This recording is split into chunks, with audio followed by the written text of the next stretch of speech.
Picture a residence so lavish that it's dubbed America's priciest home. The shadowy tale behind the nation's costliest mansion, the Breakers, goes beyond mere seaside splendor. It's about a dynasty that sought to secure immortality through wealth, only to suffer frayed nerves, misfortunes, and a gradual downfall. In the waning years of the 19th century, the Vanderbilts survey the landscape from their lofty perch.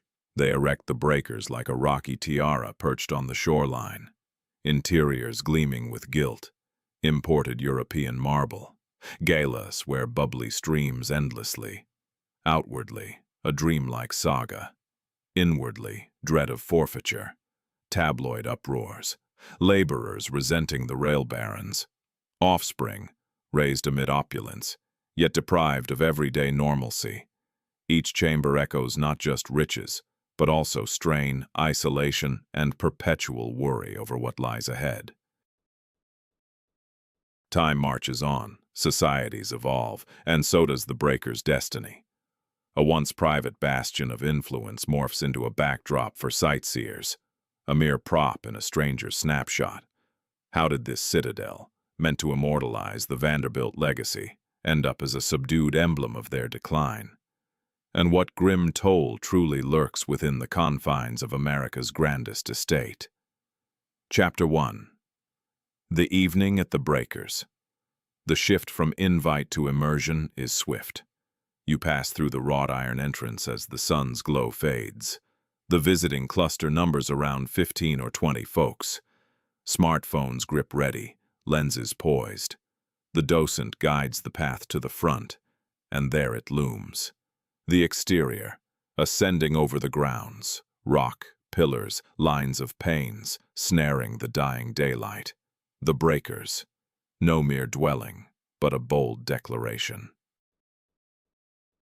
70 chambers, constructed in the closing 1890s by Cornelius Vanderbilt II, the Commodore's grandson and bearer of America's then vastest rail wealth.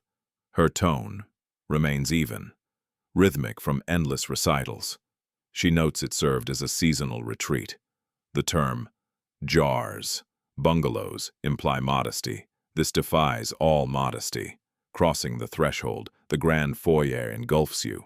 Vaulted roofs demand you crane upward, neck straining, slick marble underfoot like mirrored ice, pillars hewn from transatlantic quarry. Sunbeams pierce lofty panes, revealing the vast unbroken sea beyond, a slate expanse marking the world's brink. She presses on with facts. Tuscan artisans, Gallic stylists, imports from countless nations. 2 years of labor, debut in 1895. Then, in a subdued murmur, nearly offhand, this marks the second iteration. The original went up in flames. The revelation lingers. Your gaze scans the masonry, the concealed iron supports beneath stucco, the hearths engineered to modern safeguards. The whole structure seems engineered to defy calamity. Blazes, tempests, the relentless march of eras. The Vanderbilts weren't crafting a casual vacation spot. They forged a bulwark against destiny. The excursion proceeds. You traverse salons with cordoned seating, artworks in ornate borders, suspended crystal fixtures poised in eternal sparkle. Fellow guests whisper, snap photos, trail the docent room to room. Yet as dusk settles, a subtle alteration stirs. The estate gradually clears out. Attendants secure portals with gentle latches. Waves crashing via unshuttered openings swell from faint murmur to insistent murmur. Maya halts her steps. At 32, she dwells in a modest Brooklyn apartment, crafting historical vlogs for YouTube. Her folks juggled dual shifts. She pioneered higher education in her lineage. For seasons, she's captured such venues, majestic abodes, inherited fortunes, elegant decays. Her clips thrive. Audiences savor her navigating spaces beyond their reach, decoding why stone trumps clay in expense, why a clan once deemed 4 dozen sleeping quarters essential. But this night carries an unfamiliar weight. She lingers in the vast atrium once the final visitors depart. The docent has departed. A watchman observes from the portal, unhurried. She tilts skyward to the frescoed dome, mimicking heavens, blurring the boundary of enclosure, pondering the term, quote, zero for this behemoth. The inaugural blaze, and the clan's resolve to resurrect in unyielding rock, reflecting on those who scrubbed these surfaces. Her prior content overlooked them. She focused on draftsmen, on Vanderbilts, on affluence and aesthetics. She displayed the gilded accents, the foreign mosaics, the coastal panorama. She rendered it enchanting. That defined her craft. Yet amid this hush, she senses the voids. She ponders the elements and individuals she's been omitting from her edits. The mansion was constructed to endure eternally, yet it didn't. The Vanderbilts no longer reside here. Their wealth dispersed. The family name lingers, though the influence it once wielded diminished long ago. Today, it serves as a museum, a historical reminder, a site where visitors hand over $20 to stroll through another person's vision and eventual ruin. Maya lifts her camera. She captures the vacant corridor, sunlight fading via the panes, the distant roar of the sea infiltrating the silence. She holds off on any voiceover for now. She's uncertain about the message this footage will convey, but it's clear it won't focus solely on aesthetics. She recognizes that the breaker's tale harbors shadows beyond the glossy images on cards or the sanitized narratives from tours. To truly grasp this resonance, she'll need to trace it back to its origins. The blaze, the laborers who placed the stones, the dynasty that erected an opulent domain, only to see it slip away. The security guard coughs politely. Closing time. Maya acknowledges him, slips her phone into her pocket, and heads for the exit. Come morning, her research will commence. Chapter 2. Building a Stone Dream. Her investigation begins with schematics. The following day, Maya perches in her apartment, laptop humming, her coffee growing tepid nearby. She navigates through online repositories, digitized clippings from ancient papers, scanned correspondence, and sluggish loading records from preservation groups. The Breakers has faced countless lenses over the years. Its current appearance is familiar to all. But she's after its earlier form, prior to the lavish stonework, the gilded accents, before it earned the title of America's priciest seaside retreat from the docents. She uncovers building shots from 1893. Monochrome prints, edges frayed, specks of grit trapped in the film. The initial image depicts a barren parcel on Oka Point Avenue, turf and boulders descending to the precipice. The sea stretches dull and colorless in the distance, devoid of further features. A subsequent picture, taken about 6 months afterward, reveals the framework. Iron girders emerge from bedrock bases. Temporary platforms encircle the structure like a lattice. Laborers, dwarfed by the magnitude, balance on elevated scaffolds. No restraints, no headgear, just workers, boards, and exposed heights. Progress accelerates. Cornelius Vanderbilt II refuses to dawdle. He engages Richard Morris Hunt, America's premier designer, the visionary behind the Statue of Liberty's pedestal. Hunt drafts a palatial edifice inspired by Italian Renaissance, but amplified, more imposing. Not for some European noble, but for a rail magnate intent on etching his legacy into eternity. The blueprints specify limestone sourced from Indiana, marble imported from Italy and Algeria, foundational granite shaped and aligned with such exactitude that joints scarcely need filler. This isn't some modest build by regional woodworkers using local timber. It requires orchestration spanning continents and nations. Cargoes of rock arrive by vessel at Newport's wharves.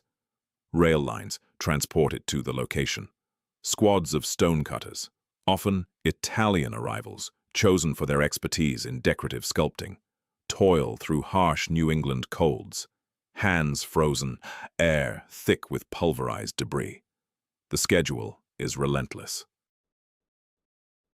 Just 2 years from first spade to final flourish. Comparable estates typically span nearer to 5. Procrastination isn't tolerated. Maya advances through the visuals. She watches the grand foyer emerge, barriers ascending, panes slotted in like interlocking parts. She spots crew members in headwear and braces, resting on carts, features smudged from prolonged exposures, resembling specters midway through motion. She notices Alice Vanderbilt, wife to Cornelius, poised in a half-formed entrance, her extended gown skimming debris, surveying the advancement with a composed, expert eye. A particular image halts her. It captures the back loggia in mid-build. The vista extends unobstructed to the waves, pillars absent. Merely timber braces upholding the ceiling frame. Up front, a fellow in formal attire, presumably Hunt, points seaward.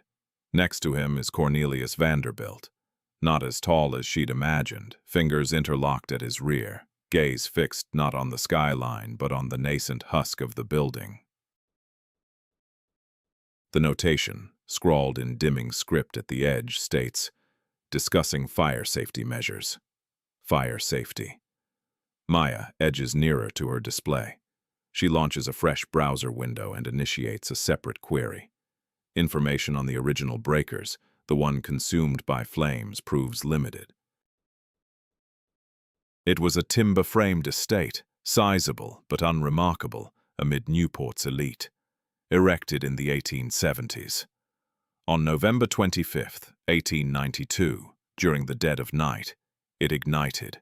The inferno raged swiftly. The household fled unharmed. The servants did too.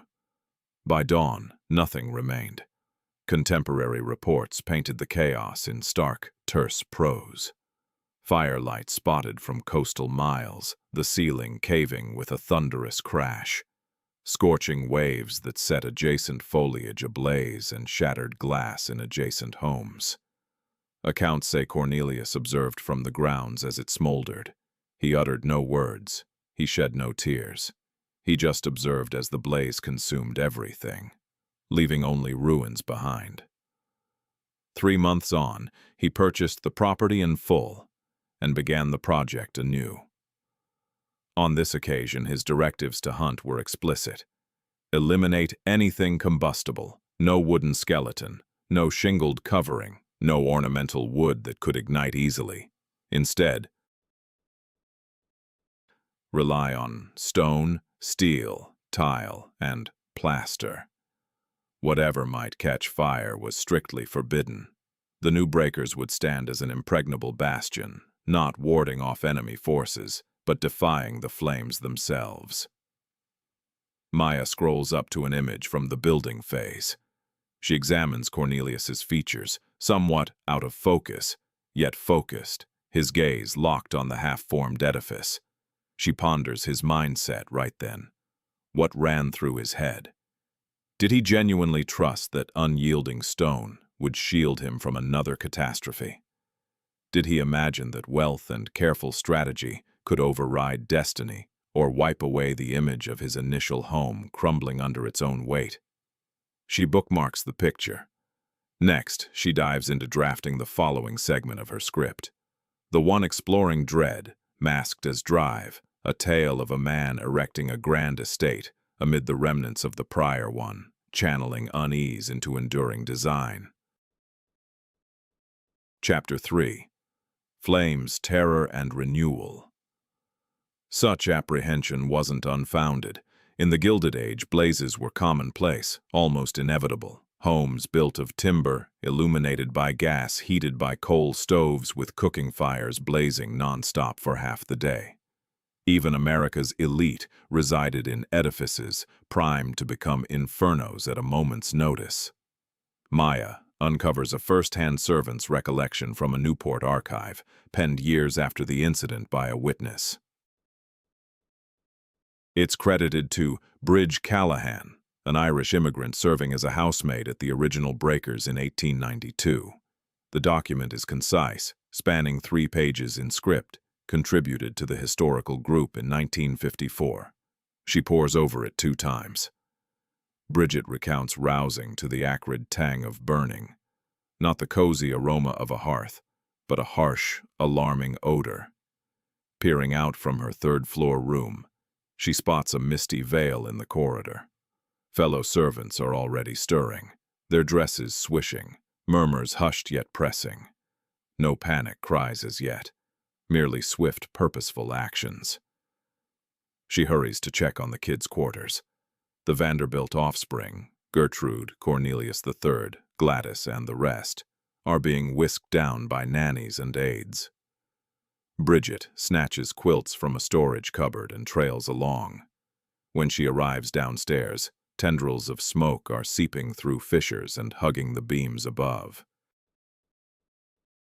The inferno originated in the lower levels, perhaps the cellar or cooking area. Its precise start remains unknown.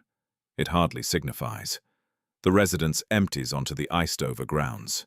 Kin and employees huddle together. Cornelius positions himself at the forefront.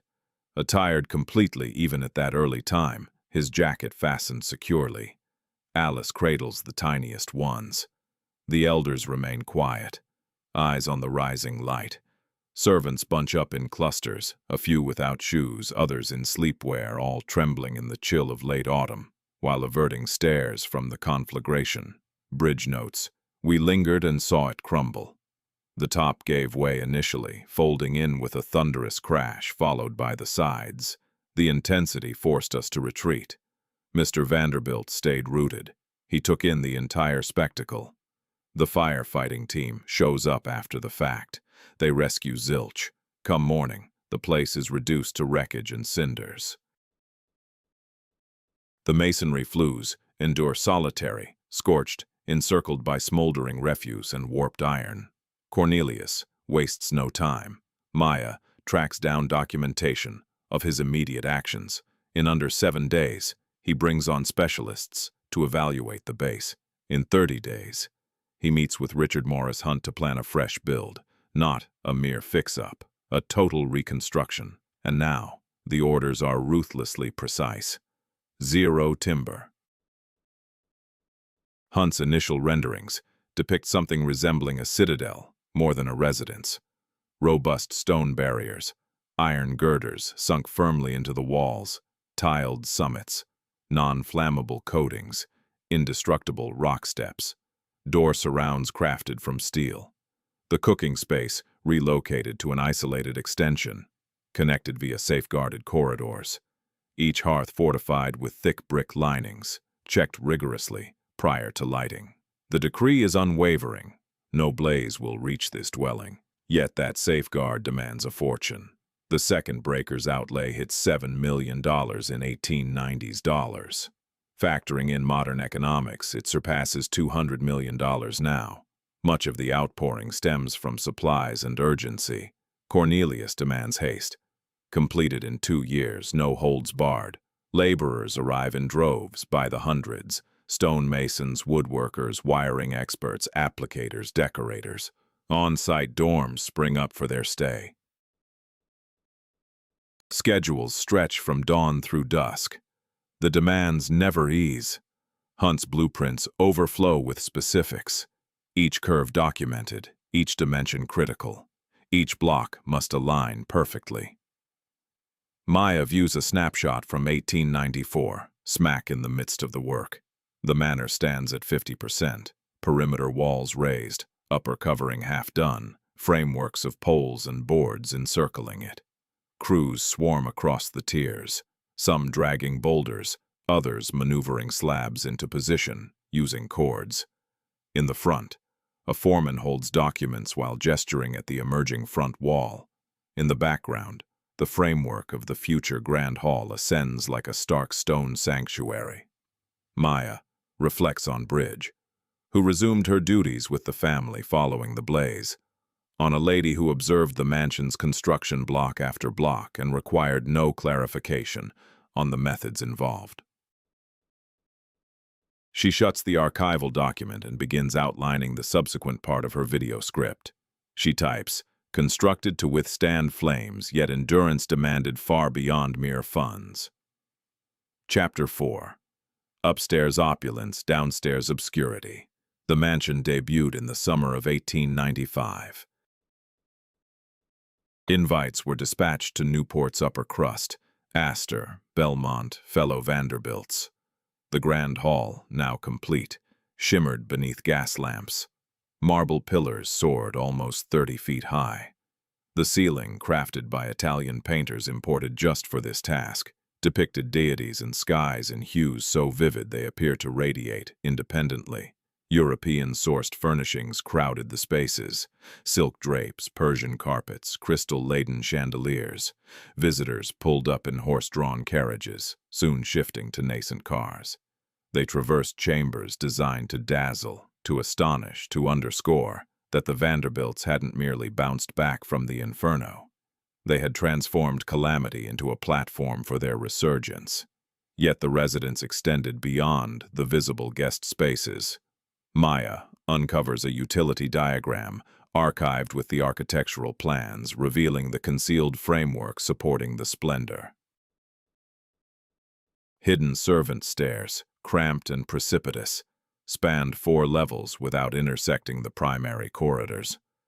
Back-of-house passages snaked along walls, enabling employees to circulate invisibly. The kitchen, isolated in its flame-resistant extension, linked to the dining area via a ceramic-lined passageway, intended solely for platters and staff movement, not company. In the cellar below, a compact metropolis hummed. Washing facilities equipped with massive vats and extended airing lines. Coal depots, neatly piled wood reserves, despite enhanced fire safeguards, for bedding, tableware, and countless essentials, needed to sustain such a vast estate. Employee mess halls featuring simple tables and seats, unadorned partitions. Dormitories for resident help. Confined spaces with lone cots, clothing pegs, and little more. This was Bridges' domain. Now in her mid-30s, elevated to chief housemaid after devoted years, her routine commenced at 5 a.m. She kindled fires in the family's chambers prior to their rising. She vacuumed floors, removed dust, buffed surfaces, swapped sheets, disposed of waste. Meals appeared precisely. Breakfast at 8, lunch at 1 p.m., dinner at 7 p.m. In the intervals, duties persisted relentlessly. Panes cleaned, woodwork polished to luster, silverware rubbed to mirror-like perfection, rugs hauled out and thrashed free of dirt. A timetable hung in the workers' refectory, revised weekly. Assignments detailed, time slots tracked, 1 free afternoon monthly, Sunday worship if tasks permitted. No guests in quarters, no mingling with delivery crews. Termination for expecting a child, sickness, halting labor or conduct deemed unsuitable by the head housekeeper. Maya locates a personnel record from 1896, roles cataloged with names. Valet, attendant, chefs, pot scrubbers, chambermaids, laundresses, groundskeepers, horse tenders. Beside each, a salary figure. The chief valet drew $60 monthly. Bridge, as lead housemaid, received $25. The entry-level pot scrubbers, the novices at the bottom, got $8. Marginal annotations in precise handwriting dotted some lines. Quote, 4.5. Most lacked surnames, only initials and jobs. Mary, cook, Thomas, footman, Bridge, housemaid. Individuals distilled to functions on the page. Overhead. The Vanderbilts inhabited another realm. Alice rose tardily, ate in her suite, past 4 Emdings. Mornings unfolded in the music parlor or reading annex. She strolled the seaside trail, ever escorted, impeccably attired. Afternoons brought hosting, teas, chats, scheming for night soirees. Supper gatherings lingered for hours, dish succeeding dish. Curated vintages, attendants slipping wordlessly from pantry to board. The offspring followed structured paths with educators, caregivers. Gertrude, the oldest girl, created art and modeled clay in her dedicated third-story workspace. Cornelius III absorbed lessons from exclusive mentors. The littlest ones frolicked on the grounds, supervised by help, their play bounded by sea and rock, dual realms sharing a single roof. Maya records a contemporary walkthrough of the utility zones, accessible to sightseers on designated heritage outings. The steps remain tight, the hallways stark. The galley, revived yet vacant, chills even in warm months. A sign nearby enumerates shifts, pay scales, guidelines, akin to an unspoken pact linking luxury to its unseen sustainers. A docent informs the crowd that roughly 35 permanent workers manage the breakers in peak season, swelling further for galas. Maintaining that facade of seamless sophistication required those 35 individuals.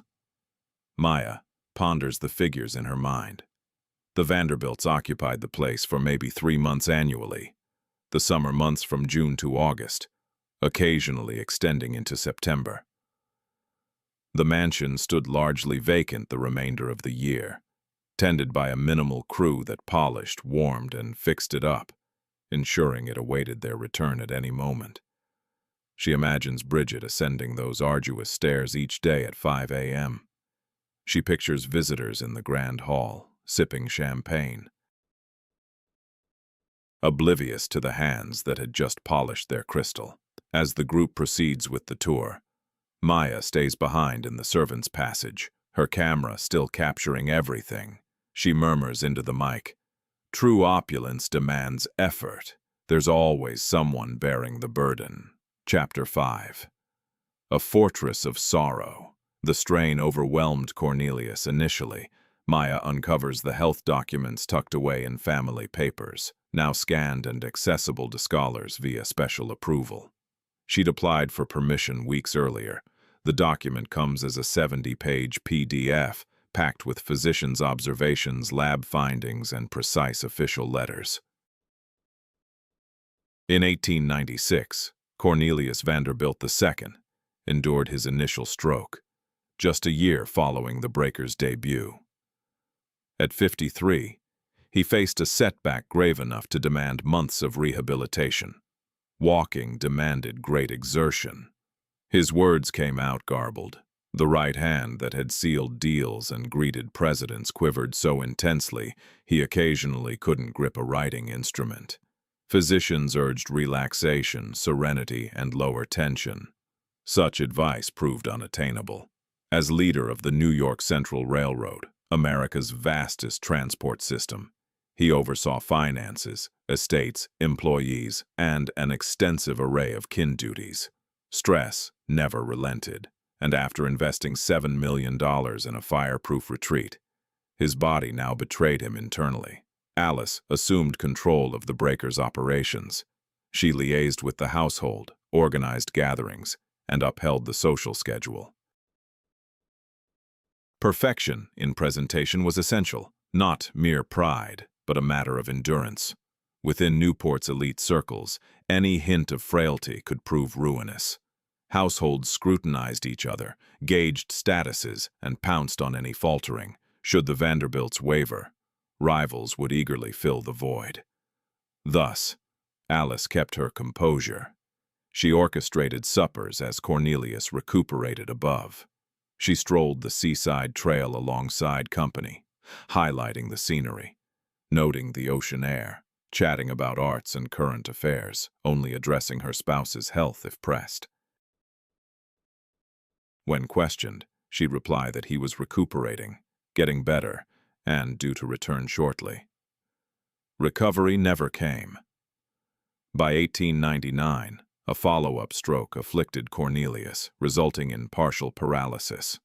His last days passed in a wheelchair, shifted room to room by attendants. Speech muddled and incoherent, reduced to observing rather than directing. On September 12, 1899, he passed away at the breakers, in a chamber facing the sea he'd spent fortunes to overlook. He was 55. Maya pores over the death notices. The New York Times devotes an entire front-page feature titled "Cornelius Vanderbilt Dead." It declares the Vanderbilt patriarch expired at his seaside residence. The piece enumerates his achievements, fortune, rail lines, and holdings. It notes his surviving spouse and offspring, silent on the strokes, prolonged ailment, and the gradual degrading decline of a once formidable figure. Yet sorrow had long shadowed this lineage. Maya delves into prior tragedies. She discovers accounts of past bereavements, typical of the 19th century, yet profoundly wrenching. The Vanderbilts endured child deaths. Alice bore 7. Several didn't endure. One boy, William, perished in infancy. Reginald, another, reached maturity but battled drink and met an early end. The lineage brims with prematurely concluded names. Even then, murmurs of a jinx circulated. Not an actual hex, no documented incantations or folklore. Rather, a sentiment murmured softly among domestics and echoed in elite chatter, suggesting the Vanderbilts repaid their riches with irreparable tolls. The Blaze, the apoplexies, the young ones interred prematurely, the unrelenting crush of demands. Bridget, serving as chief maid, allegedly confided to a colleague, quote, 8. The quote surfaces in a retrospective penned years afterward by an ex-employee. Verification eludes, lacking corroboration from other sources, but it aligns with the trends Maya discerns in the records. Outwardly regal, inwardly a chain of concealed heartaches. Following Cornelius's death, Alice persisted with her summer stays at the Breakers. She included the kids. She arranged functions. She sustained the customs. She upheld the facade, as halting would confess surrender. Still, the atmosphere evolved. Silence deepened.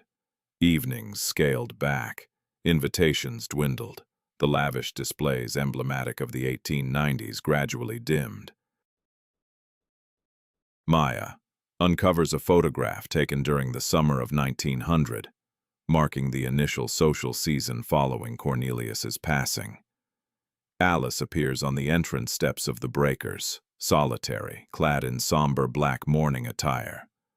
In the background, the mansion rises imposingly, its stone facade, glass elements, and towering columns untouched by sorrow. Her face shows no smile. She gazes straight into the lens with a neutral demeanor, her hands clasped neatly before her. The accompanying caption states, quote, 9-0 about her spouse or her mourning, just the formal title and the location, as though those details alone define everything.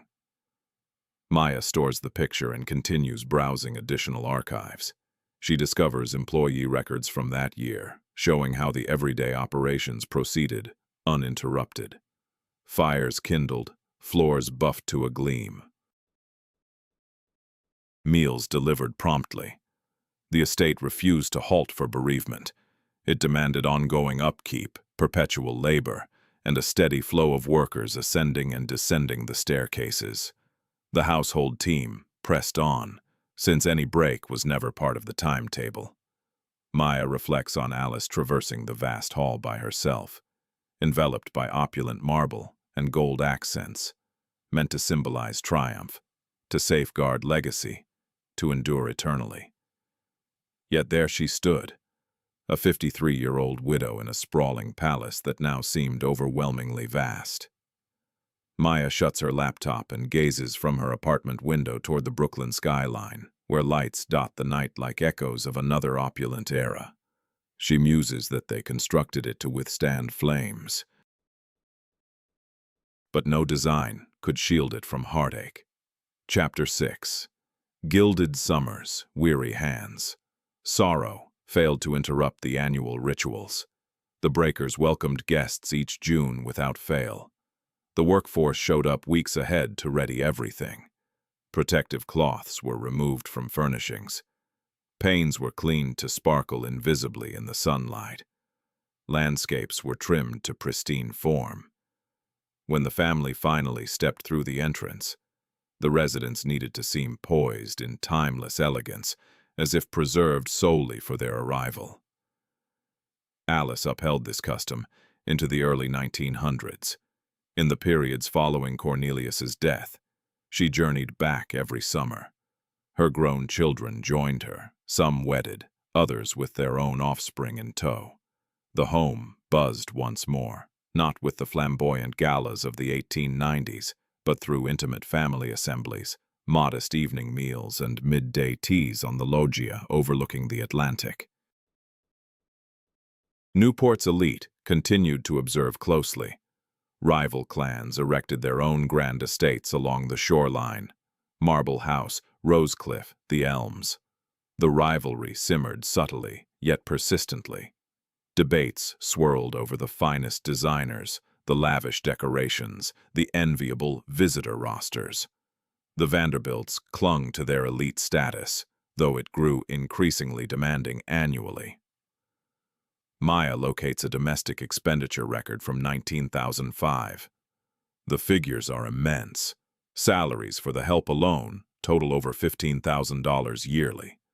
Provisions and provisions push another $10,000. Upkeep, fixes, fuel for warmth, illumination gas elevate the sum by about $20,000 further. Coverage, levies on the property, lawn care pile, on additionally. In total, running the mansion demands roughly $60,000 annually for just 3 months of occupancy. $60,000 in 1955 equates to more than $2 million today, and that's excluding expenses for hospitality, attire, journeys, or the hidden outlays essential merely to inhabit such a place and sustain social standing. Bridget persists in her role, now approaching her late 40s, remaining chief housemaid, rising via the back stairs each day prior to sunrise. A short entry in a junior colleague's journal notes her hands as rigid from arthritis. 2 decades of scouring stone and burnishing silver have eroded her joints. Yet she toils onward. She must. Employment at the breakers offers reliable income, a scarce commodity. The journal, penned by a novice servant called Catherine Nanite, outlines a standard summer day in 198. Rise at 5 a.m., ignite hearths in the family's sleeping quarters, arrange outfits selected from the prior evening, ready bath water and linens, head to the staff areas for a 6 a.m. meal. Return above stairs by 7 o'clock for room duties, disposing of waste, turning down beds, organizing spaces, then sweeping and dusting corridors, buffing metal accents to radiance. Ensure fresh blooms grace every used chamber. Midday break at noon in the staff dining area. Bread, broth, chilled cuts, 15 minutes. Later chores include folding and repairing garments, outfitting visitor suites for impending check-ins. Afternoon refreshments at 4 p.m., involving table settings with porcelain and fabrics, tray preparations, hauling steaming vessels from below. Evening meal duties commence at 7 p.m. The team dines only once the residents and visitors are done, occasionally as late as 10 p.m. Retire around 11, rise anew at 5. A single free afternoon monthly, barring exceptions, save for dire sickness. And sickness, frequently, resulted in termination. Catherine notes, Bridget told me this is easier than it used to be. I can't even fathom what conditions were like before. Service was viewed as a privilege, yet it was utterly draining. We have weathered many trials, but this one strikes differently. The ocean, which we have cherished so deeply, has claimed a beloved soul. Bridget remarks, this place brings bad luck, she adds. No amount of wealth shields you from destiny. I'm unsure about curses myself, but I recognize this clan's profound grief. _15. I might have followed my aunt to Newport, a solid family, reliable employment, but I craved independence. The factory let me clock out at 5, freeing up my evenings. I could catch a movie or catch up with pals. No more buffing silverware into the wee hours for someone else. This place exceeds our needs by far. Still, I can't resolve to relinquish it. Your father erected it for endurance, and I sense a duty to his legacy to ensure it endures. It's a sense of responsibility, devoid of delight. The mansion has transformed into an obligation, a legacy demanding safeguarding, lest releasing it equate to breaking a vow. Gertrude, by then an acclaimed artist and benefactor, is said to have proposed repurposing sections of the grounds as an exhibition space or cultural institution, granting partial public entry. Alice demurs. The Breakers functions as a personal residence. It shall continue as such. Yet the dilemma now hangs in the air. How does one manage a grand edifice when its expenses overwhelm, yet surrender proves unbearable? On her fieldwork visit, Maya lingers beyond the Breakers' exterior. Gazing at its frontage, sightseers brush by, devices aloft, snapping hasty snapshots en route to the subsequent highlight. She reflects on Alice, traversing identical corridors in the 1920s. Burdened by a dwelling that has surpassed its era and original intent. The masonry endures firmly, the framework holds steady, but the society it embodied has faded, leaving the kin who cling to it with dwindling choices. Chapter 9. From private palace to public tour. Alice Vanderbilt passed away in 1934, at age 89. She had survived her spouse by 35 years, outlasted multiple offspring, and witnessed the eclipse of her era. The Breakers stood as a testament to grandeur. It devolved to her youngest child, Gladys, Countess Chenyi, wed to a noble from Hungary and largely residing abroad.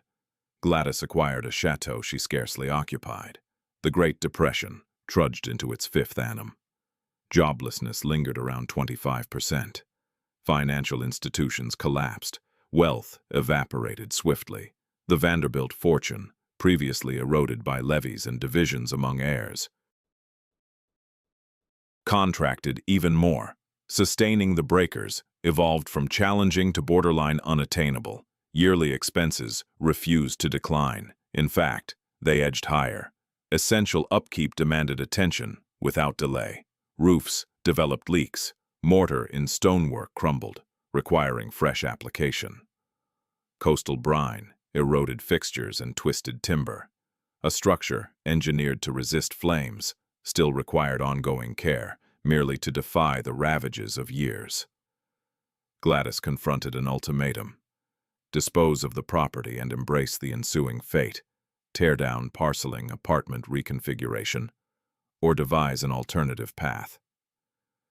Nearby, fellow mansions vanished progressively. Throughout the 1930s and 1940s, Newport observed palatial home after palatial home succumb to the wrecking ball. Often, the acreage outvalued the edifices themselves. Builders acquired lots, raised the opulent structures, and erected modest dwellings or multi-unit complexes in their stead. The age of secluded opulence waned beneath the burdens of fiscal impositions, preservation demands, and evolving preferences.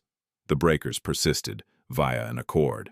In 1948, Gladys granted a $1 annual lease to the Preservation Society of Newport County. The organization unveiled the ground and upper levels as a historical exhibit. They assumed responsibility for conservation, restorations, and personnel. In exchange, Gladys and her relatives retained access to the third floor each summer,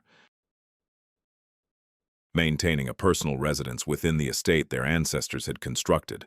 Tourists would purchase admission at the main entrance. Maya uncovers a digital copy of the original lease document. Its wording is official, yet straightforward. The preservation group takes charge of every area accessible to visitors. The family holds onto their secluded spaces above. Proceeds from tickets support operations, conservation, and refurbishments. Nobody profits handsomely from this deal, yet it ensures the mansion's endurance for everyone involved. On July 31, 1948, the Breakers welcomed its initial public visitors. Entry fees were set at $1. Queues gathered beyond the entrance. Educators, laborers from factories, medical staff, merchants, folks who would have been excluded from social events in the Gilded Age, now strolled along the grand pathway, handed over their dollar, and entered the impressive foyer. Maya discovers a news piece from the debut day. The journalist portrays throngs progressing leisurely under the ornate ceiling artwork, necks craned upward, fingers grazing the stone pillars to verify their authenticity. A Providence educator, one attendee, is cited as saying, "I never imagined entering a spot like this. It's akin to entering the pages of a history volume. The Vanderbilts have departed. The residence endures because we opted to preserve it. We've gained the authority to adapt it for now, not merely for yesterday." A family heir responds, "Our kin constructed this home." Your admission fee doesn't wipe that away. Showing deference is free. Quote, 20. Preserve, don't commercialize. Regional news stations report it. Broader media catch wind. Briefly, the Breakers grabs headlines again, this time not for its lavish stonework or galas, but for disputes involving facilities like restrooms and a snack spot. The Center debuts in 2009.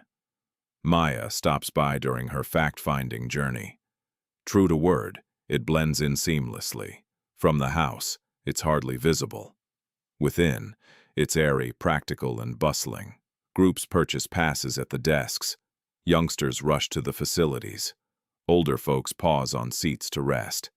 A modest eatery offers java, subs, and drinks in bottles. Display boards along a sidewall detail the estate's backstory, the opulent era, and those who constructed and served there. She observes a class huddle by the outward gates. Their instructor urges them to stick close, heed the escort, and show courtesy. The children chatter excitedly with inquiries. One wonders about touring the sleeping quarters. Another whispers if ghosts roam the halls. The escort grins and guides them down the walkway to the grand residence. Maya reflects on the endless discussions and correspondence, the charges of turning it into an amusement attraction versus hallowed turf. She ponders whether the fiercest critics ever return. Do they grasp what this addition accomplishes? Not diminishing the legacy, but sustaining it. Absent these conveniences, the shelter from sun, the spot for refreshments amid the heat, attendance would drop. With fewer arrivals, funding from admissions would dwindle. Without funds, the massive edifice on that blustery bluff would gradually erode, fracture, and decay. The math checks out plainly. The feelings tied to it do not. She records footage of the constant stream of sightseers shuttling from the center to the house. Parents with baby carriers, seniors snapping pictures, youths posing for social media shots on the grass. Certain ones immerse fully, studying each sign. Others seek merely an attractive setting for snapshots. Everyone shells out to step inside. Each, modestly, claims a portion of what the Vanderbilts failed to retain. Back in her living space, narrating over the clips later, Maya captures the irony. The clan battled to shield the place from outsiders. The wider world battled to unlock it. Each side felt they were defending it. Perhaps they each succeeded. Following that final stop, she stows her gear and heads to the mansion for another walkthrough. Her mind drifts to wrapping up the narrative, weaving these elements into cohesion. Chapter 11. Voices from the Stacks. The guided visit concludes, yet Maya's efforts persist. She seeks entry to the Preservation Society's study collection, tucked in a serene structure several streets from the Breakers. The keeper, Patricia, a lady nearing 60, ushers her to a temperature-regulated space filled with neutral containers and steel drawers. A subtle scent of aged sheets and particles lingers in the atmosphere. "What draws your interest?" Patricia inquires. Maya pauses. The overlooked individuals. Patricia gives an understanding dip of her head as though accustomed to such replies. and retrieves 3 containers from storage. They hold correspondence, images, staff files. Certain sheets feel delicate, browned along the borders. Several items consist of duplicated records from far-off archives. Patricia notes that the Preservation Society has spent years compiling employee backgrounds. They've spoken with relatives and duplicated whatever endured in lofts and heirloom chests. Maya lifts the lid on the initial container. Resting on top is a correspondence from 1897, penned in neat, tilted handwriting. The writer presents herself as Mary Donahue, a kitchen helper. She's addressing her sibling back in Ireland about her initial weeks at the breakers.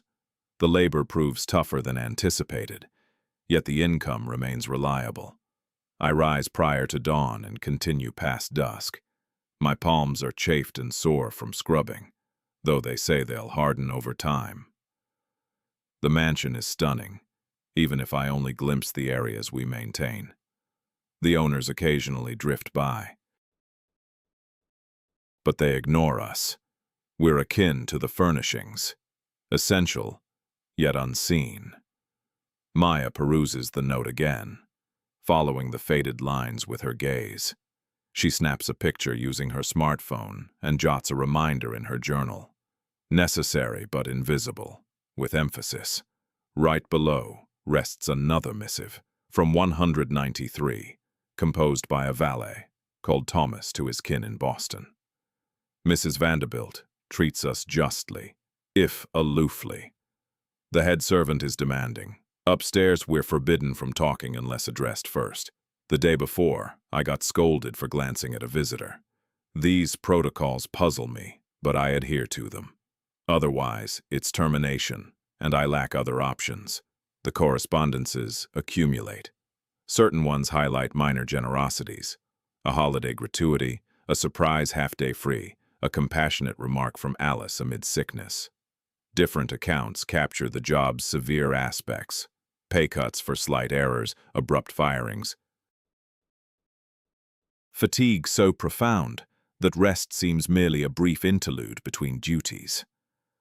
Maya uncovers the second container and discovers an image. It depicts the breakers' workforce assembled on the entrance grounds, circa 1910.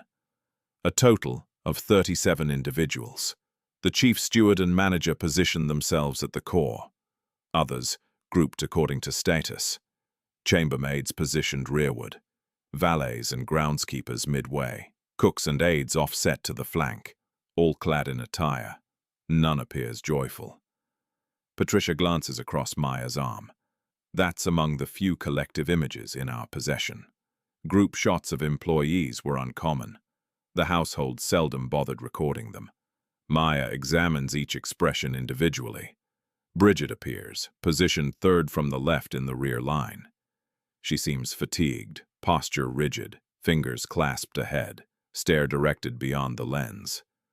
Beside her is a more youthful lady, perhaps Catherine, although the fuzzy clarity complicates confirmation. Maya places the picture down with caution and unfastens the final container. It holds official papers, agreements, salary logs, dismissal forms. The wording is stark and concise. Terminated for inadequate effort, departed without notification, pay lowered, owing to damage.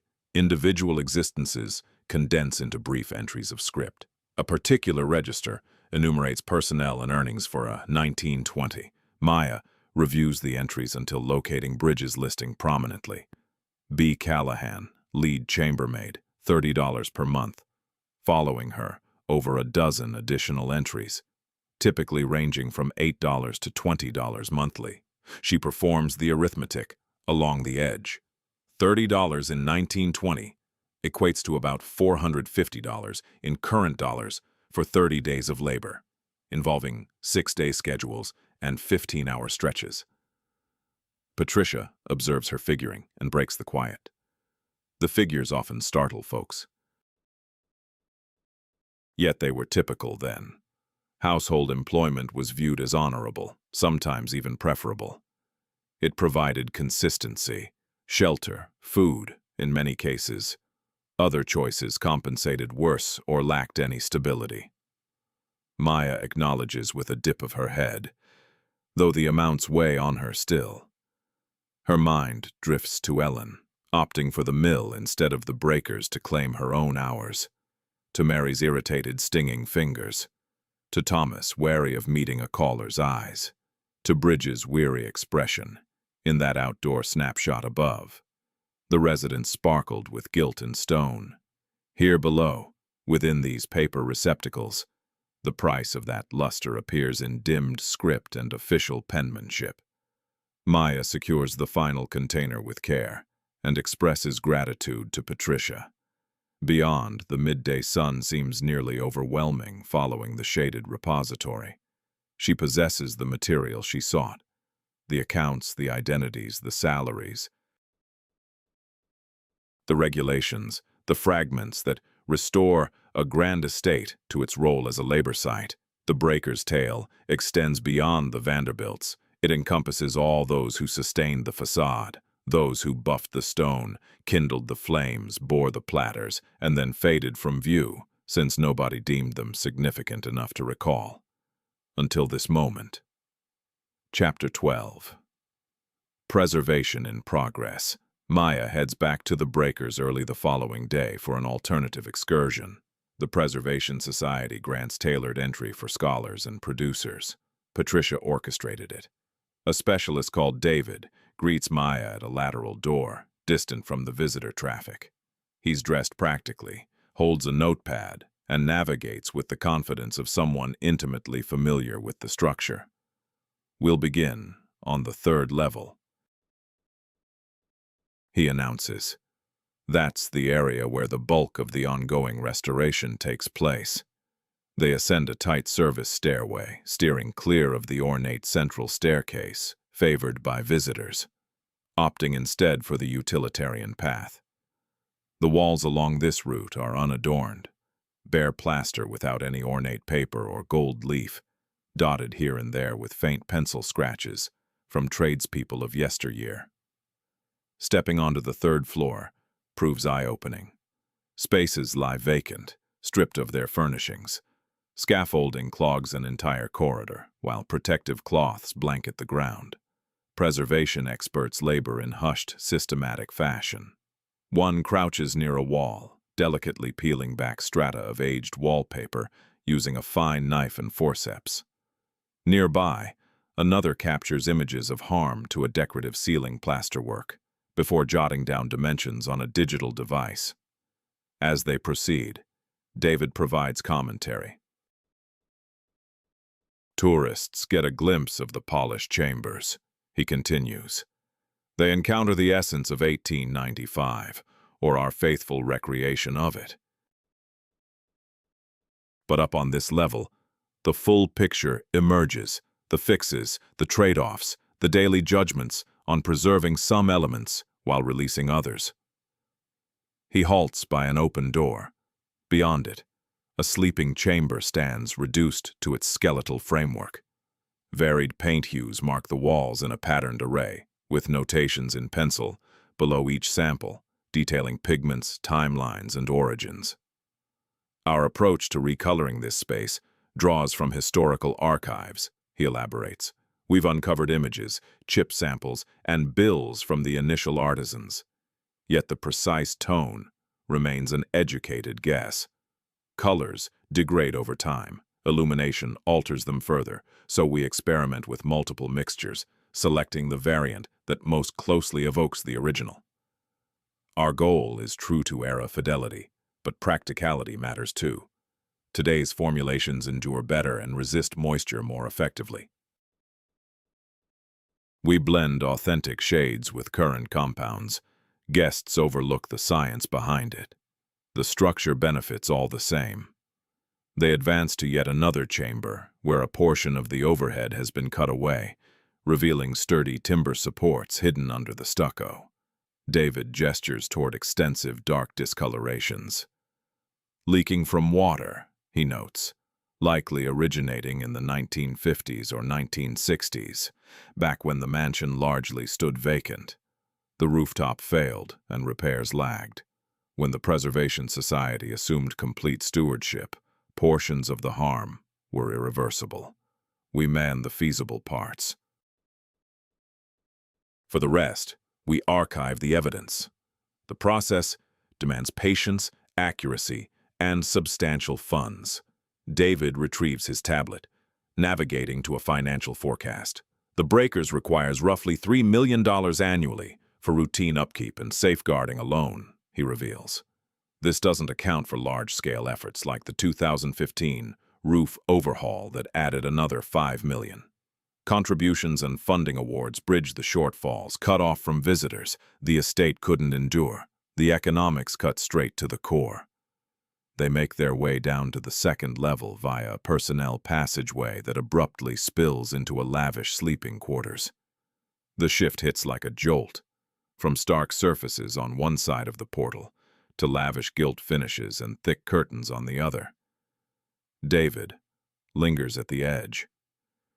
This duality has defined the place from the start, he observes, coexisting realms now both under our protection. Not just the opulent stone and precious metals, but the back stairs, the simple corridors, the unseen framework that sustained the grandeur. Maya wonders aloud if this balanced view has guided efforts from the outset. Hardly, he concedes. Initial overhauls zeroed in on the glamorous areas, the ones on display. Gradually, it dawned on us that this omitted key chapters.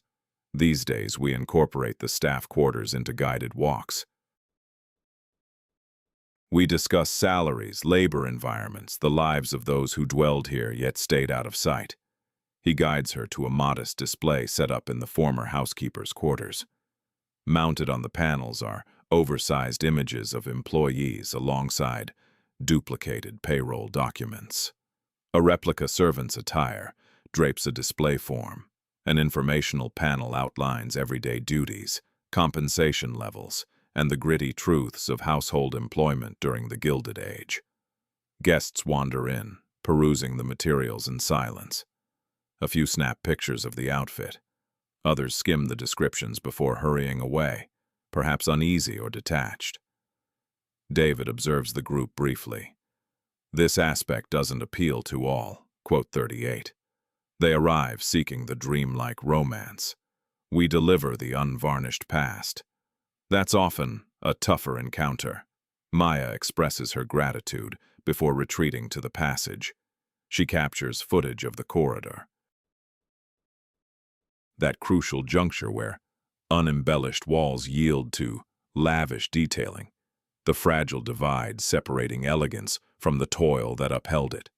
Her mind drifts to the upstairs specialists in their denuded spaces, weighing options on hues, surfaces, and the threshold of genuineness. She recalls David's insight that safeguarding isn't about halting the clock, it's the living now selecting its legacy. The mansion isn't crumbling away. In a sense, it thrives, yet it craves unending vigilance, financial support, and focus from individuals whose identities won't shine as brightly as Vanderbilt's and might fade from memory much like Bridges did. What sets this era apart, Maya reflects, is our willingness to voice their contributions. At last, we strive to recount the complete narrative. She heads back to the grand hall, her camera still capturing everything. Her mind already turning to the concluding parts of the tale and weaving these disparate elements into coherence. Chapter 13. The mansion, functioning as a reflection. The cliff walk traces the property's eastern boundary. It existed long before the breakers, before the Vanderbilt's time altogether. Established as a public pathway during the colonial era, it endured despite ages of exclusive estate expansions. This vantage point offers the sharpest external perspective on the residence beyond its entrance. With its stone exterior and the sea in the backdrop, its immense proportions defy full capture in images. Daily, it draws crowds of visitors. Sightseers pause, lift their devices, snap a handful of pictures, then continue onward. Hardly anyone lingers beyond a brief moment. the structure evokes varied interpretations for those who behold it. To certain observers, it symbolizes success, a tangible emblem that drive and fortune can erect enduring legacies. The Vanderbilts rose from humble origins. The Commodore began with a simple ferry service, and in just 2 generations the clan constructed this marvel. Such a narrative aligns with a particular ideal of American opportunity. Yet for many, the edifice embodies exploitation. 70 rooms sustained by about 35 employees, paid just $8 to $60 monthly. Opulence, purchased through the toil and weariness of others. That viewpoint holds equal validity, rooted deeply in facts. Indeed, both angles emerge from the era's documents. Reports from the 1890s portrayed the breakers in effusive praise. Design magazines lauded Richard Morris Hunt's vision. Social columns detailed the lavish evenings and galas. The estate was depicted without nuance as a straightforward victory, showcasing U.S. abundance, refinement, and influence. Still, contemporary dissenters offered sharper critiques. Working-class publications condemned the Vanderbilts as icons of extravagance. Labor advocates highlighted the meager earnings of railway hands and household help, contrasting them with the expense of these seasonal retreats. Opinion pieces challenged if such amassed fortunes benefited society in any meaningful way. That contention persists unbroken. Today's guest reactions, gleaned from feedback forms, digital ratings, and online chatter, reveal the identical divide. Certain attendees label the place uplifting, exquisite, an artistic treasure deserving endless protection. Others deem it unsettling, a stark reminder of disparity that's uncomfortable to celebrate. Over the years, the Preservation Society has refined its narrative approach. When tours commenced in 1948, the emphasis lay squarely on the dynasty and the structure's aesthetics. Docents recounted Vanderbilt existences, exotic quarried stones and marbles, renowned interior artists. Domestic workers, if noted, served as mere footnotes, elements of the unseen machinery. Into the 1980s, shifts occurred. Academic interest in workers' histories surged. Institutions nationwide reassessed which narratives to prioritize. The breakers incorporated details on personnel, included back-of-house areas in select visits, and started identifying employees by name, rather than as faceless entities. These days, narrators strive for equilibrium. They highlight the Vanderbilt lineage and the splendor of the layout, while also noting utility passages and employee ascents, reciting compensation tables and outlining daily hardships. In the souvenir area, volumes on opulent-era builds now share shelves with texts on opulent-era workforce struggles. If that equilibrium truly pleases all remains debatable. Some guests seek enchantment. They arrive chasing aesthetics. A fleeting dive into an alternate realm, the thrill of envisioning residency within these walls. References to injustice and hierarchies can strike them like an abrupt illumination spoiling a film's climax. Conversely, some enter with preconceived doubts. They demand reckoning, phrasing that acknowledges injury and dominance. To them, extended odes to salons and fabrics minus address of the true human cost can seem deceptive or outright insulting. The building fails to reconcile such discord. It endures unaltered from its creation. Marble, stone, remorse, and crystal. The components remain fixed, irrespective of the lens applied. The Grand Hall awes regardless of viewing it as masterpiece or emblem of indulgence. The utility steps stay cramped and arduous, acknowledged or overlooked. What evolves is the framing. In 1895, a guest would probably regard the breakers as standard, perhaps inevitable. Wealthy clans erected vast homes. Help operated them. That hierarchy defined society.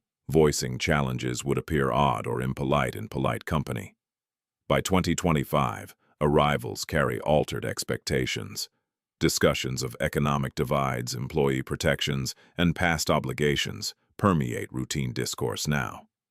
The identical structure sparks fresh inquiries within the Preservation Society's records. Over 75 years of guest remarks fill the collections. Phrasings shift, concerns evolve, yet core motifs endure. Visitors often wonder, did the Vanderbilts find true happiness?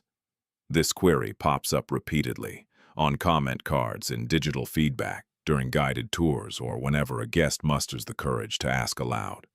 At its core, the notion implies that such ostentatious riches could only yield profound bliss or profound sorrow,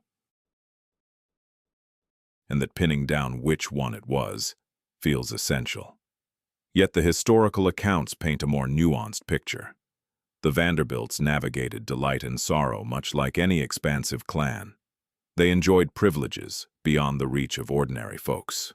At the same time, they endured strains and demands that few others encounter. Cornelius passed away at age 55. Alice endured widowhood for many years. Their offspring spread out through various unions, global locales, and shifting financial fates. The wealth diluted across successive heirs. Whether this trajectory equates to happiness ventures into philosophy rather than pure history. What the past can affirm without doubt includes these details. Constructing the breakers ran about $7 million. Running it in peak season demanded roughly 35 dedicated employees. It functioned as a seasonal retreat for just around 3 months annually. The family retained ownership for merely about 50 years until economic and societal strains compelled them to rent it out to a preservation group. The mansion endured. The wealth, however, evaporated. That disparity alone speaks volumes on endurance, on what fortunes can acquire versus what they fail to safeguard, and on the gap between erecting a grand edifice and sustaining it over time. The sun arcs overhead. Tourists continue to pour in, strolling the grounds, capturing images. The sea persists in pounding the cliffs along the walkway below. The estate endures just as it has for over a century. Poised for the latest influx of guests to interpret its significance. History offers no tidy resolutions. It supplies raw data. How individuals interpret that data hinges on their own perspectives as they cross the entrance. Chapter 14. Debut Evening and the Fresh Narrative. The upload hits on a crisp Saturday night in late fall. Clocking in at 28 minutes, it stretches beyond the typical length for historical videos on the site. The heading cuts straight to the point. The Breakers, the hidden price of America's priciest estate. The preview image captures the grand hall in twilight, sunlight filtering through lofty panes, evocative yet restrained. The reaction kicks off swiftly. In the opening hour, views surge beyond 10,000. The platform's algorithm hones in on the stats. With average viewing time topping 20 minutes, the bulk of watchers stick around almost to the finish. Come midnight, the tally exceeds 50,000. By dawn, it tops 200. Feedback piles up fast. Reactions vary broadly. Educational outlets jump in early. Teachers from high schools and universities flag it for lesson plans. A few note how it bridges architecture and workers' histories, addressing voids in their standard curricula. One instructor observes, typical materials either lionize or vilify. This avoids both. It chronicles with input from descendants of household staff, weaving in personal tales. Several posts recount grandparents or great-grandparents employed in Newport's grand homes. One person spots a kin in an old photo featured in the footage. Another shares that post-viewing. They dug through ancestral documents and unearthed job logs they were unaware of. Scholars in history chime in too. Many commend the thorough investigation and transparent citations. Some flag minor errors or concessions made for broad appeal. In general, experts respond favorably,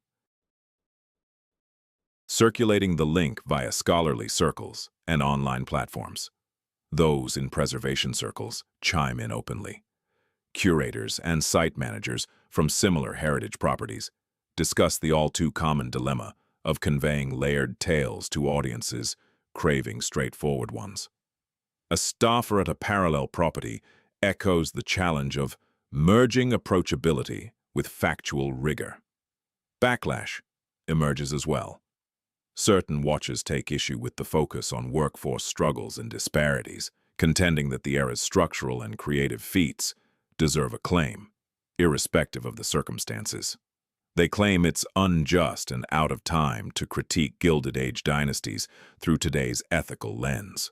From the other angle, detractors argue that safeguarding such opulent sites as cultural treasures inherently downplays or justifies the inequities that fueled them. Plenty of remarks propose razing these structures rather than converting them to exhibits. Ideological spins surface promptly.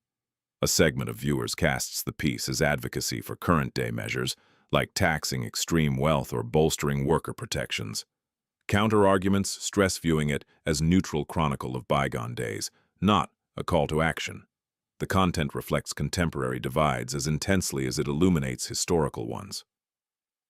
The Newport County Preservation Society shares a brief social media update, recognizing the video and expressing gratitude to its maker for thorough investigation and an even-handed approach. They highlight a clear uptick in ticket requests in the immediate aftermath of its launch. In under a fortnight, the video surpasses 1 million views. Visits to the Breakers site climb steadily. Reservations for tours pick up. Demand surges particularly for the in-depth tours of the servants' quarters featured in the film. The organization's educational team observes that educators booking group outings now frequently inquire about employee backgrounds and daily life on the job. Scholarly references start emerging.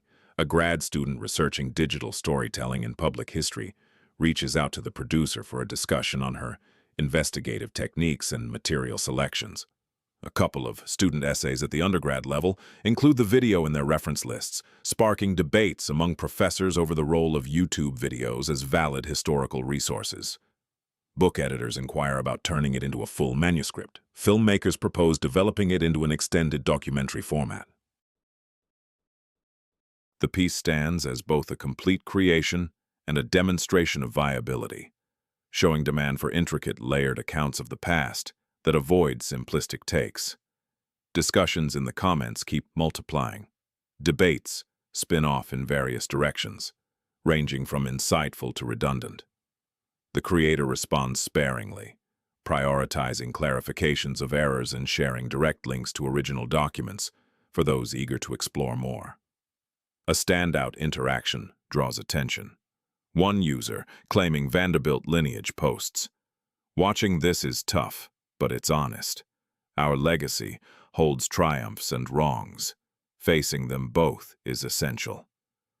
A reply from someone tracing roots to local household staff adds, "Appreciate you owning that. It counts." The back and forth racks up thousands of approvals and follow-ups. Many watchers describe it as the deepest dialogue they've encountered in a video's comment area.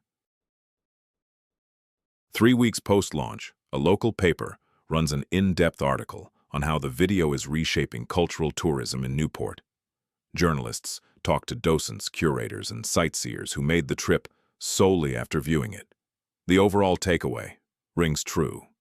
Fascination with the Breakers hasn't waned, yet the focus of that curiosity has evolved. Guests show up with deeper inquiries, particularly regarding the staff who kept it running, not merely the elites etched on the entrance. The video carves out its ongoing niche amid the site's algorithmic suggestions. Viewership grows at a gentler pace these days.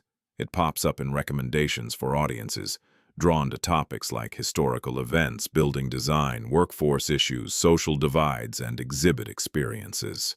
Instructors incorporate it into their video collections. It evolves into a tool for study as well as diversion. The producer fields sporadic notes from fans uncovering family ties to the tale. A lady unearths her great-grandaunt's work logs from a different Newport property, spurred by the inspiration to dig. A fellow discovers his granddad served as a landscaper at the Breakers, during the 1930s, a detail long absent from kin discussions. These anecdotes build gradually, not through sweeping revelations that overhaul the past, but via quiet additions that nudge perspectives on the Gilded Age, less as unbridled dream or outright disdain, more as a multifaceted truth, demanding multiple viewpoints. The tally of views climbs onward. The comments section broadens further. The video endures in the online repository, open to all with web access and half an hour free.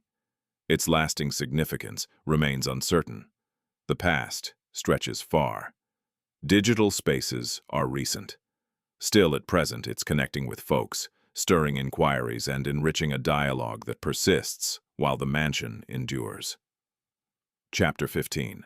Waves Against the Stone. The Breakers welcomes guests starting at 10 a.m. from April to December. Employees clock in well before that. Guards patrol the estate as the sun rises.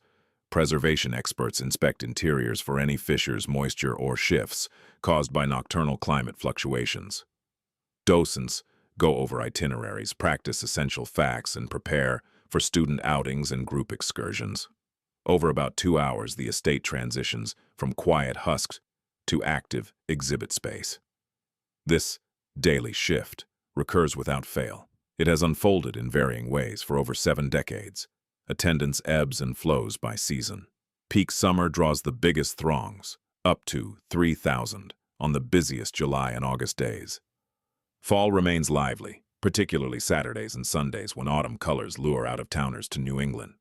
The off-season grows subdued. During the months of January and February, the mansion shuts its doors to visitors completely, allowing maintenance teams to handle tasks that are too loud, messy, or intrusive to perform amid crowds. Each year, roughly 400,000 individuals tour the Breakers. Their entry fees are vital for its ongoing operation.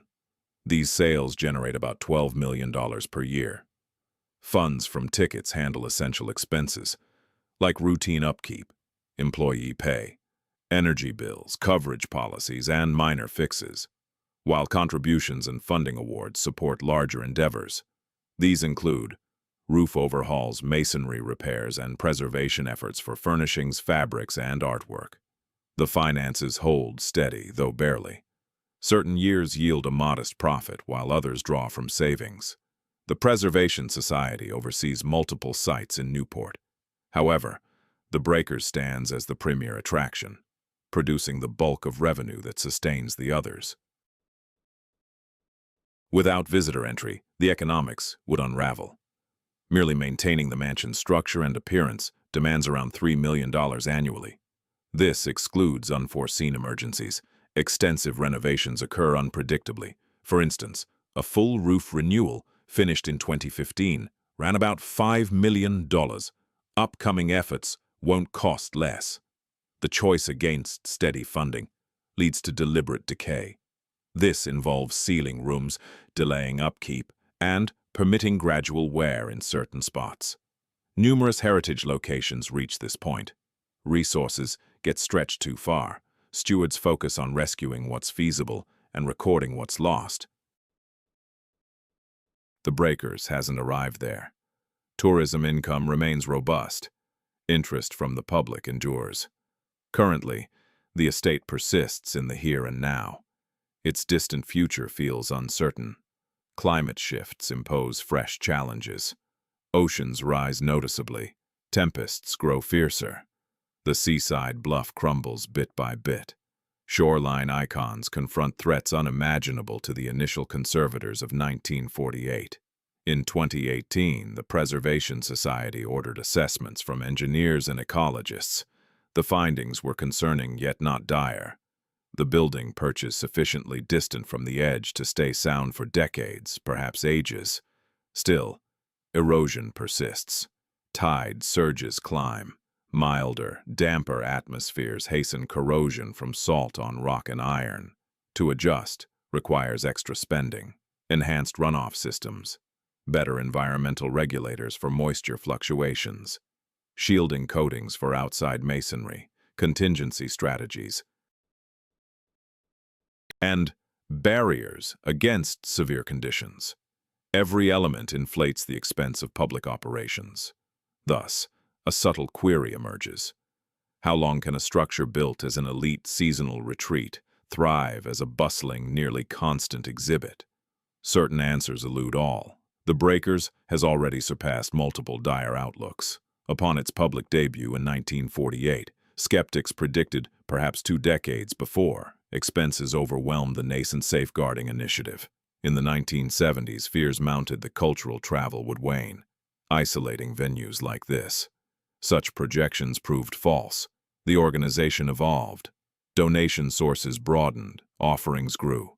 Popular fascination proved more resilient than foreseen. Yet, prior endurance offers no assurance for tomorrow. Today, the residence grapples ongoingly with safeguarding versus openness, historical fidelity versus contemporary demands.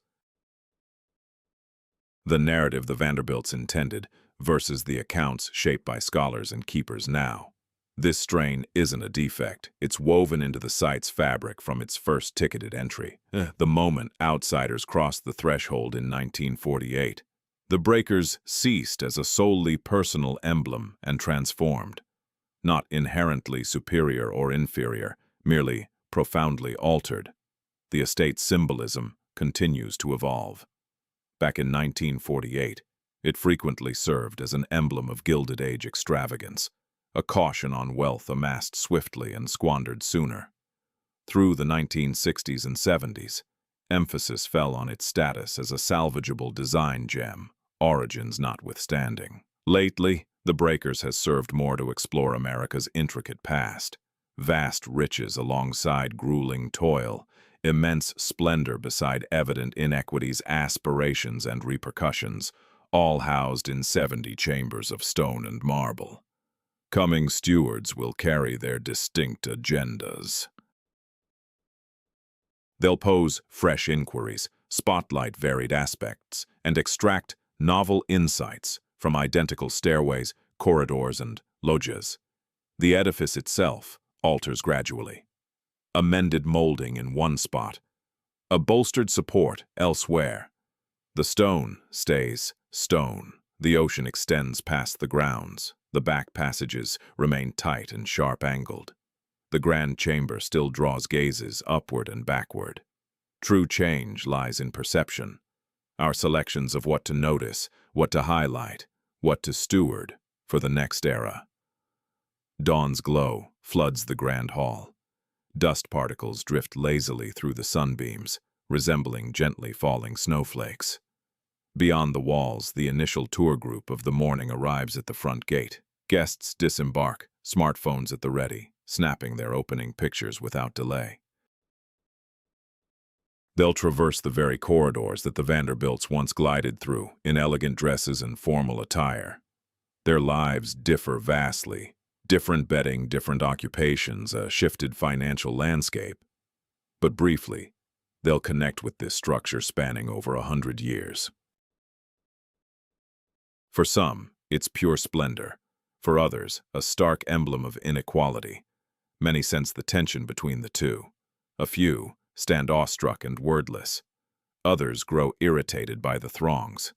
Plenty will snap a couple of shots near a keepsake and forget it soon after. The mansion accommodates every perspective without retort. It never justifies its existence. It endures as it has since 1895, bearing witness to creations forged, elements erased, treasures preserved, and the toll exacted.